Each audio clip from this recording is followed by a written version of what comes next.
Nyt on elokuun lopussa tekemäni tentin tulos tiedossa. Tentistä tuli hylätty.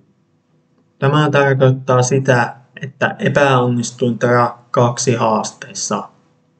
Yleensä, jos häviää haasteen, niin täytyy tehdä rangaistukseksi jotain epämukavaa. Tällä kertaa rangaistukseksi tosin taitaa riittää se, että minun opinnot eivät hylätyn myötä etene.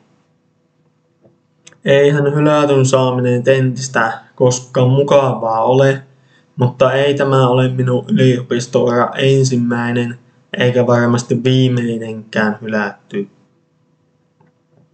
Tämänhetkisen tiedon mukaan TRA 2-kurssin uusiminen olisi mahdollista syysloman jälkeen. Tuolla taustalla on muuten perunankeitto menossa, jos joku on sitä yhtään kiinnostunut.